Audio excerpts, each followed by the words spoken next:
membahas mengenai penyakit Ebola.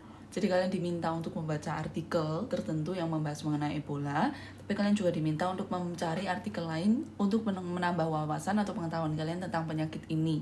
Nah, di sini saya akan jelaskan sedikit soal Ebola supaya kalian tahu garis besarnya. Yang jadi pertanyaan di sini adalah apa yang akan terjadi jika sistem pertahanan mengalami gangguan. Dari penjelasan saya nanti akan kalian temukan kaitannya kenapa kok pertanyaannya tentang gangguan pada sistem pertahanan, padahal ini kan katanya temanya Ebola. Nah, Ebola itu adalah penyakit yang pernah terkenal sekali karena memang jadi pandemi yang sangat membahayakan dunia.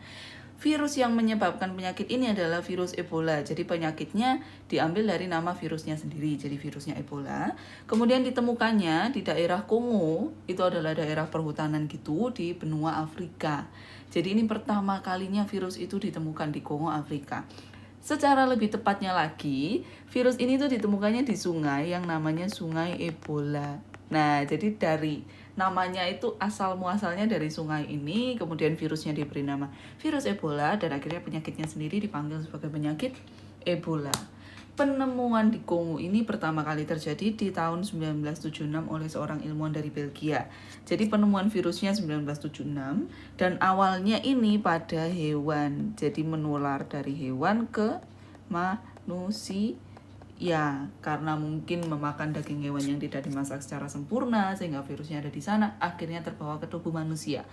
Barulah pada tahun 2013 sampai dengan 2016 ini menjadi pandemi yang mendunia atau pandemi global. Jadi benar-benar seluruh dunia kacau karena penyakit ini. Banyak banget yang terjangkit dan kematiannya itu mencapai di atas 11.000 waktu terjadi pandemi ini. Jadi benar-benar bahaya banget.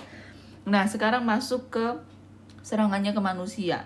Yang diserang di tubuh manusia itu adalah darah atau sistem imun, sistem kekebalan itu tadi. Makanya pertanyaannya di sini jika sistem pertahanan mengalami gangguan, karena ternyata virus Ebola itu menyerang sistem imun atau sistem pertahanan manusia. Sekarang mulai ada jawabannya. Apa sih yang akan terjadi ketika sistem pertahanan mengalami gangguan? Sistem pertahanan itu kan harusnya memberi pertahanan bagi tubuh supaya tidak terkena infeksi lain. Kalau sistem pertahanannya menurun, yang terjadi adalah mudah terinfeksi. Jadi sangat mudah terinfeksi penyakit lain. Itu yang terjadi paling gawat. Nah ya. Dan kebanyakan meninggalnya penderita Ebola ini karena penyakit gagal ginjal. Ini yang paling banyak menyebabkan kekebalan. Nah, kematian. Jadi ketika kekebalannya turun, nggak bisa memberi pertahanan terhadap gagal ginjal, nggak bisa memberi pertahanan terhadap penyakit lain. Itu yang menyebabkan lama-lama penderitanya rentan untuk mengalami kematian. Nah, sekarang penting juga nih untuk kalian jelaskan soal serangkaian gejalanya, karena itu yang ada di artikel. Beberapa gejala yang sering muncul itu menyerupai flu, seperti demam, kemudian pusing atau sakit kepala, kemudian nyeri otot, kemudian muntah-muntah, kemudian diare. Ini tuh gejala-gejala yang umum ditemukan pada flu. Tapi ternyata gejala-gejala ini sebenarnya karena Ebola, bukan karena flu.